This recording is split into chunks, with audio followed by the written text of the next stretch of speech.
S21 FE. Pas handphone ini launching, gue lihat speknya langsung bingung. Target marketnya siapa ya? Bukan karena spek di atas kertasnya enggak menggiurkan. Karena gue melihatnya target marketnya itu bersinggungan dengan banyak handphone Samsung yang udah rilis duluan di tahun 2021. Dan terbukti sukses peminatnya banyak juga. Contohnya kayak A52s 5G dan S21 Vanilla sendiri. Secara harga jelas beda. A52s 5G itu 6 jutaan, S21 FE 8 jutaan, dan S21 Vanilla sekitar 10 jutaan.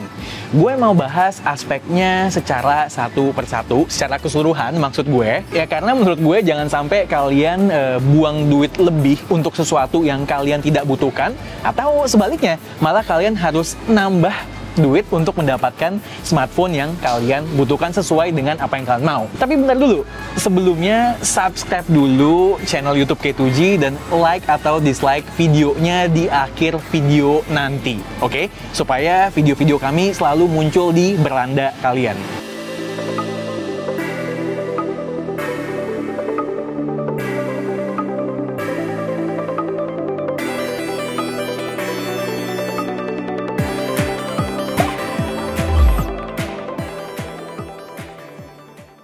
Kita masuk dari desain dulu. Basic bahasa desainnya ini adalah hybrid antara S21 biasa dan A52s 5G. Bentuk modul kameranya mirip S21 tanpa aksen di material dan warna, namun di saat yang sama dia nyatu sama bodi kayak A52s 5G. Sementara dari segi dimensi dan berat, dia sedikit lebih kompak dan ringan dibanding A52s 5G, tapi jelas lebih gede dari S21 biasa. Kalau material sih semua plastik ya bodi belakangnya. Cuman memang si S21 FE ini punya frame aluminium. Soal pilihan warna, gue sih lebih suka pilihan warna A52s yang lebih playful, warna-warni, dan cocok sama material plastik. Buat yang nggak suka bezel sekitar layar yang tebal, S21 FE ini lebih tipis soal yang satu ini dibanding A52s. Overall, desain sih tergantung selera masing-masing ya. Gue sih lebih suka S21 FE yang feel-nya itu dan tongkrongannya lebih premium dibandingkan A52s. Sementara secara size lebih gede dari S21. Nah, buat pencinta smartphone compact ya S21 lah jawabannya. Terakhir, kalau yang suka yang lebih dalam tanda kutip unyu atau lucu, ya A52s aja. Next, performa. Rada penting nih. Lo mesti nanya ke diri sendiri, butuh smartphone buat apa? 90% kegunaan smartphone luar sana cukup pakai 778G-nya A52s. Buat gaming sekalipun masih cukup. Kalau buat game yang rada berat, ya tinggal turunin opsi grafis. Kelebihannya adalah kalian bisa main game lebih lama, lebih stabil, karena 778G itu lebih efisien secara penggunaan baterai dan lebih adem dari Exynos 2100 yang ada di S21 FE dan S21 biasa. Lalu Exynos 2100 di sini gimana? Experience di FE ini dan di S21 biasa rada mirip. Yang jelas lebih throttling dari S21 Ultra karena panas lebih terperangkap di dalam. Most likely karena material bodi plastik yang cenderung kurang bisa menghantarkan panas. Nggak usah muluk-muluk main Genshin Impact. Main LOL Wild Rift tata kanan di suhu ruangan 28 derajat aja kalau udah lama bakal nggak stabil di 60 fps. Buat gue pribadi, ambil A52s soal ini. Gue nggak main Genshin Impact tiap hari. Paling CODM sama LOL Wild Rift yang kalau mau stabil atau tahan lama tinggal turunin opsi grafis satu step. Aman. Di sisi lain, gue dapat ketahanan baterai yang fenomenal dan jauh lebih murah pula harganya. Mumpung ngomongin soal daya, kalau emang yang dicari adalah ketahanan baterai ya ke 52s aja. Lebih murah, baterai lebih tahan lama. Mantap. S21 FE gue rata-rata cuma dapat SOT 4-5 jam doang, including gaming sebentar. A52s sih aduh ya nggak usah ditanya lah. On terus bro. 778G emang mantep soal itu walaupun secara kapasitas baterai sama kayak S21 FE. Bentar dulu, ada yang mau lewat. Buat yang suka nanya, K2G kalau jual beli HP second di mana? Pastinya di Teman Ponsel. Trusted seller, reputasi bagus, dan yang punya sohib gue sendiri. Barang-barangnya lengkap, nggak cuma HP doang, tapi banyak gadget-gadget menarik lainnya. Mau yang mainstream, anti-mainstream, ada semua. Teman Ponsel nggak hanya available di Tokopedia, tapi di Shopee, Bukalapak, dan Akulaku. Jangan lupa juga follow sosmednya Teman Ponsel di IG, TikTok, YouTube, dan Facebook untuk dapat update terkininya. Gas guys! Kalau yang kalian cari adalah kamera, lupakan A52s. Bukan karena jelek, tapi S21 FE dan S21 biasa di atas A52s kelasnya. Ini sih udah pasti ya, wong secara harga juga beda. Segmen harga jarang sekali bohong kalau soal yang satu ini. Secara umum, S21 biasa lebih lengkap fiturnya termasuk perekaman video 8K dan kemampuan sensor di lensa tele yang lebih baik terutama ketika kita mau hybrid zoom. Tapi S21 FE unsurprisingly good juga kok kameranya. Ultrawide-nya punya cakupan luas, 12 megapiksel dan punya hasil bagus. Dynamic range-nya cukup luas dan relatif tajam di kondisi pencahayaan yang bagus. Kamera utamanya kece, top, khususnya urusan ketajaman dan dynamic range. Moto kondisi pencahayaan sulit seperti semi backlight atau ke indoor lighting pun masih bisa bagus. Telenya pun selama masih dalam range 3 kali optical zoom, hasilnya juga udah flagship grade. Nggak lupa, keduanya ada OIS bro, mantap!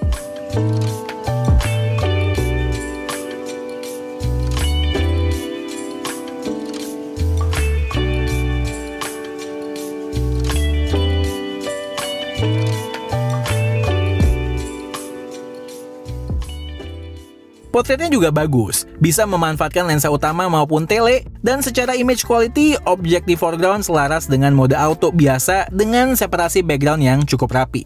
Di kondisi gelap, nyalain night mode membantu menaikkan exposure, bikin gambar lebih tajam dan less noise. Kekurangan night mode-nya ada di processingnya yang cukup lama, bahkan setelah selesai jepret awal sekalipun. Bisa 3-5 detik.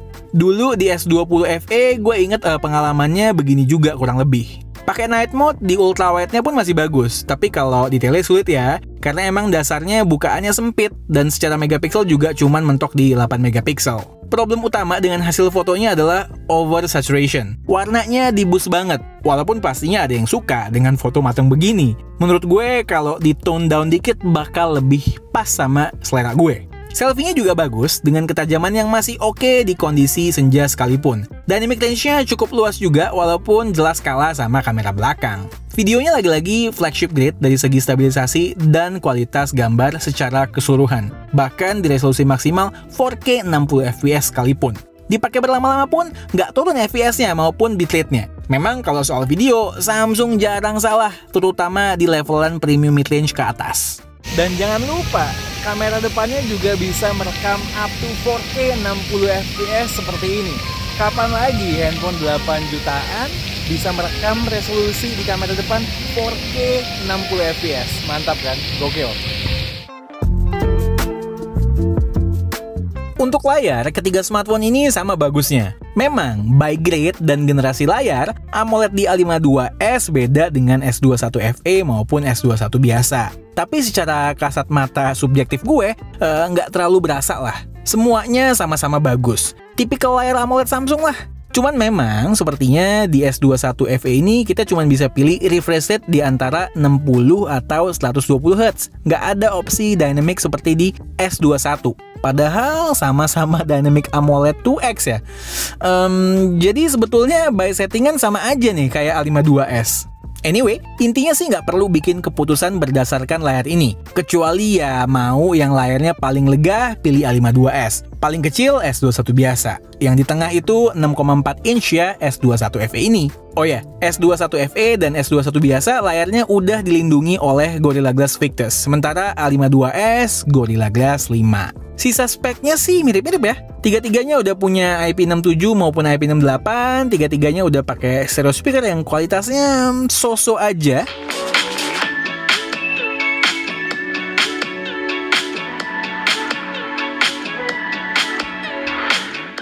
In-display fingerprint sensor di S21 itu udah pakai ultrasonic yang lebih secure, sementara di A52s dan S21 FE masih optical. Kalau mau pakai slot SD card, yang punya cuman A52s doang. Ketiganya secara hardware udah mendukung 5G. Terus out of the box, S21 FE udah Android 12 dengan One UI 4. Sementara kedua saudaranya udah dapat update Android 12 juga. Keren ya Samsung sekarang ya. Update versi Androidnya sigap banget. Mid-range pun cepet. Charging speednya sama semua. Maksimalnya 25 watt walaupun yang masih dapat charger justru yang termurah si A52s. Bisa wireless charging juga ya S21 FE dan S21. Untuk unit resmi Indonesia, RAM-nya juga sama semua 8GB. Yang udah UFS 3.1 adalah S21 FE dan S21 biasa. Lalu soal harga nih, di marketplace online termurah kalian bisa dapetin A52s dengan internal storage 256GB di harga 6,1 juta. S21 biasa termurah bisa di sekitar 10,5 juta untuk yang 128GB. Sementara S21 FE termurahnya di 9 juta, kurang dikit untuk yang 128GB. Sebagai penutup, kalau ditanya satu hal yang paling gue nggak suka dari S21 FE, itu adalah vibration motornya. Nggak enak pakai banget, langsung gue matiin tuh buat ngetik maupun touch feedback. So, beli yang mana nih? Ya kebutuhan kalian ya, kalian masing-masing dong yang tahu. Gue di sini cuman bakalan ngasih pertimbangan. Gini. Singkatnya, S21 FE itu adalah S21 biasa dengan size yang lebih besar, namun tongkrongannya mirip dengan Galaxy A52s 5G.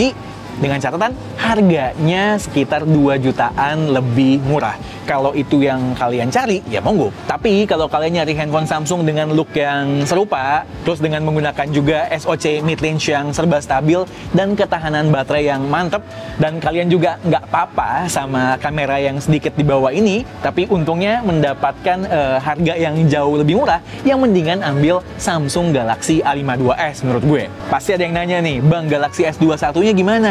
Ya jangan beli dulu lah, kan S22-nya juga mau keluar bentar lagi. Sabar. Di luar itu semua, terutama buat kalian yang nyari experience main game rata kanan yang lebih stabil, bisa intip vendor lain yang menjual smartphone dengan SoC Snapdragon 870. Oke, sekian aja video kali ini. Gue Satish and this is K2G. Tunggu racun-racun kami yang berikutnya.